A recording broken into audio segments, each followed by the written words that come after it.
Trust. Like, it was a long relationship. It was a lot of time, effort, family. Like, I saw her kid as my son. It was a lot of stuff. So when that Hey guys, and welcome to Little Blackbird 91. Listen, this is your favorite relationship coach. We are talking to you guys about dismissive avoidance once more again, part 2.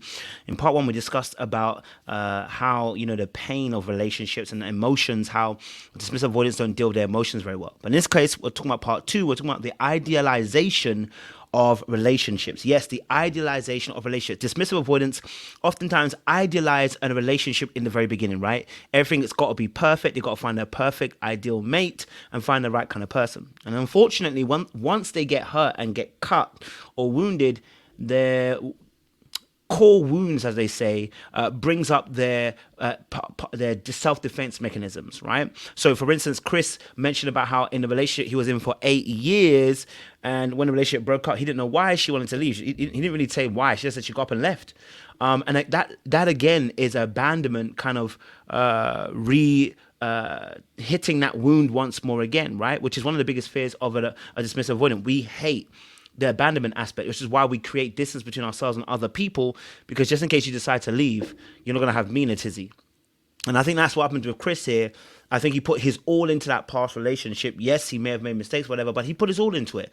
And then the idealized relationship broke down after 8 years, after he took on the mother's child, and he literally, probably was all involved in that relationship, and it didn't work out. And then it hit that wound once more again, that abandonment wound of somebody leaving him after 8 years. I can now imagine how the trust that he had would be very much effective. And it's one of the hardest things for a dismissive avoidant. They are self-reliant, hyper-independent. They create distance emotionally, and then they also find it difficult to share their emotions. And above that all as well is that they can be in a space where they can be very self-reliant, right? And distrustful of people and their intentions. So I want to address that a little bit more in this episode, right? The idealization of a relationship and why dismissive avoidants tend to distance themselves after such events have happened, and why he's struggling to connect with Sandia at this particular time and moment. If this is something that really speaks to you, listen, you can see as below, I'm here coaching people. Listen, it's not free, but it is pay as you feel the session is worth. And trust me, my sessions are always worth their weight in gold, because we always get down to the root issue and not dealing just with the branches or the fruit, okay? So you can do that by clicking on the link down below in the description box, getting yourself signed up. And don't forget, listen, our merchandise is there, baby. Listen, Carnage, I had to go and print it out for you, baby, okay? Don't be without yours, okay? We got, listen, sit there and heal if you want it as well. Listen, we've got a whole bunch of merch over there as well. Make sure you click on the link down below as well. Grab your merchandise alongside that. Let's get into this video, because I think this is a really powerful video to discuss and to break down as well. But let's get deep, as they say. Deeper. All right, let's go. That woman just got up and left after 8 years. It took a lot for me to heal from that relationship. It's like, well, let's pause it right there. He hasn't healed yet. That's the problem. He hasn't healed, right? Because in reality, what he has done, he's recovered from that relationship, but has not healed. And this is something that I'm going through right now. The last 5 months, 6 months have actually been healing for me. Whereas I've been kind of slowly healing throughout the course of the years. But this year I've really been intentional, learning about secure attachment, learning about avoidant attachment, learning about, fearful avoidant. And I'm learning more, but then I'm also putting into practice as well. And this is probably one of the first years that I've actually seen exponential growth in that healing place, because I'm actually trying to heal. I'm in therapy too, right? So we can recover from the heartbreak of a relationship, but we may not have healed from our emotional wounds and some of our attachment styles. If you don't know what a dismissive attachment style is, I probably should have explained this a little bit earlier on. A dismissive attachment style is the way that we relate to others, right? Oftentimes our personal relationships that are close to us. Dismissive avoidants tend to create distance and tend to distrust and have self-reliance when it comes to relationships. They struggle to have depth in their relationships because it can become emotionally overwhelming and too much emotionally consuming, and what ends up happening, become overwhelmed, and then they kind of distance themselves from a relationship. So you'll find that dismissives oftentimes don't necessarily acknowledge their own feelings, and probably might not acknowledge your feelings the best way possible too. And if they do acknowledge it, they may be telling you, okay, enough's enough. man the heck up. And that's just a little bit of a breakdown of dismissive avoidant attachment style. So coming back into the scope of conversation here, has he recovered or has he healed? The two things are very different. Right? Recovering from a relationship heartbreak is very different from healing from what wounds were already there that are magnified by that relationship, right? Let's play a little bit more and we'll talk a bit more.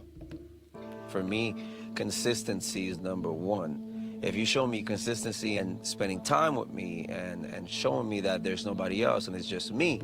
Now, what more? Look at Sandia's face. Boy, now you know I've been showing you that. The reality of the situation is he will not have trust for her because he hasn't done the work himself. See, the trust that he wants to get from her, he needs to trust himself first. He needs to be able to understand. He needs to be there for himself first. He needs to not neglect himself first. He needs to love himself first in order for him to be able to give that out to Sandia.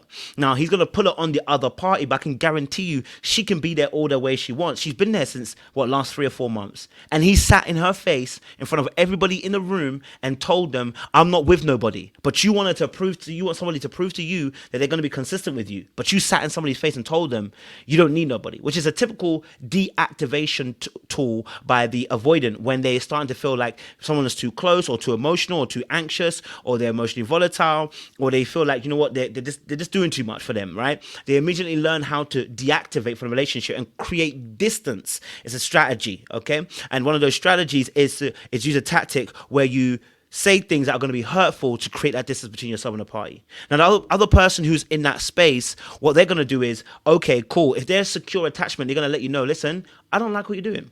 Can I be honest with you? Right? When you did that, that really hurt my feelings. But what do we see Sandia do? Nothing.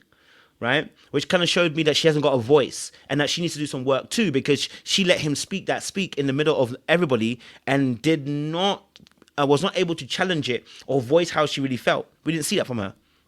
And that's an indication that you don't have good boundaries and you're not a very assertive person as well, right?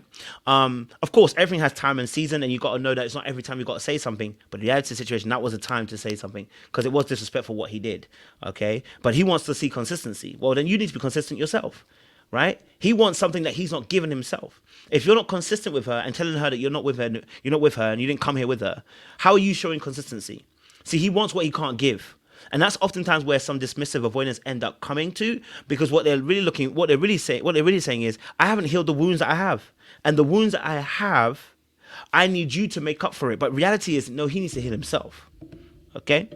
All right. And I'll be able to give you all of me, but I have to see that first. Yeah.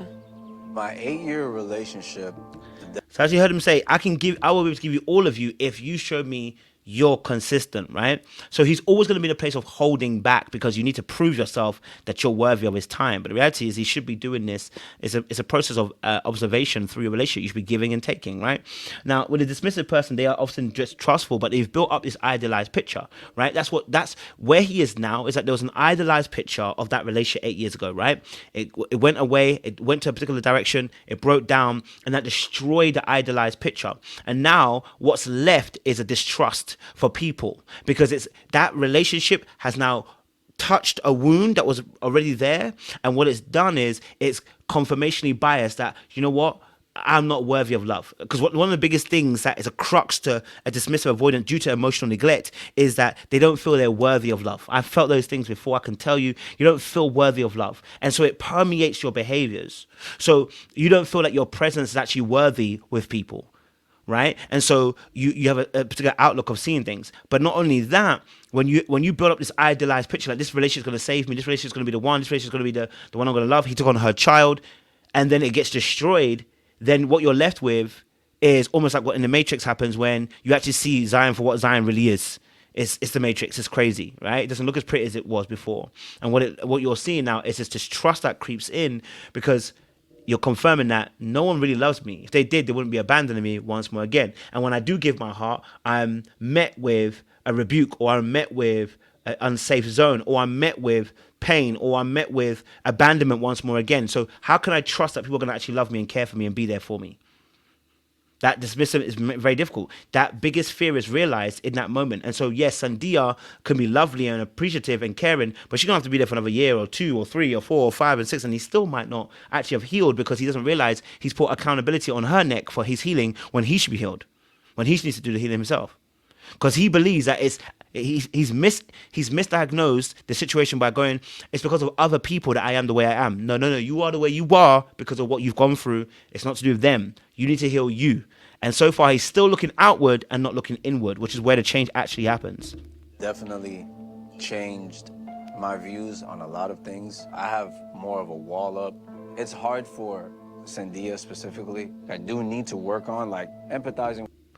As he said, listen, things change for him, right? He needs to work on empathizing more of her feelings, right? He's got a wall up, all because of that relationship 8 years ago, and all because of that one sentence he said. He said, she just got up and left. In his head, he was abandoned. It wasn't we broke up and it wasn't working anymore. It wasn't we weren't good enough for each other. It wasn't It was she got up and left. That's the narrative we've got in his head now. It may be true. I don't know. It may not be. Right? He might not be telling us the whole story, but in his head, that's the way the narrative is spinning around the brain, and it's saying she got up and left. Therefore, I feel abandoned. Therefore, now what I'm going to do is put up walls, and because my biggest fear is realized that I am being abandoned again, meaning I'm not good enough to be loved and cared for. Guess what? I'm not going to let anybody close. I'm not going to let you in. I'm not going to let you get close to me. Your emotions are not going to be as important as my own feelings I'm going to have, right? And even the feelings that I have, I'm going to ignore that because they got me into trouble in the first place. When I started feeling and I started loving, that's what got me in the problem in the first place. When I started caring about people, that's what got me into that relationship and it broke down, and that's what got me hurt in the first place. And that's all your brain is going to be doing. It's a narrative. It's a narrative. A narrative that you tell yourself, right? Because you're still wounded from a child. But listen, that's my time is up. Look, I would love for you guys to reach out to me. If you want solutions, this is where you need to get them from. Come, shout me, click on the description box down below, sign up for the coaching. I'm here to help men and women. And listen, we want to make sure that you heal from this, especially the men as well, because this is what you guys we go through as men a lot of times, and we ruin a lot of relationships and we complain about women. Don't focus on the women. Let's focus on us, because the women that are moving mad in that world, in a way, they're a reflection of us and our choice and why we chose them in the first place. So yeah, just make sure you guys like, share, subscribe, click on the bell button once more again. You've got merchandise down below, grab yours as well. Carnage, we appreciate you. And I hope you enjoyed the video as well.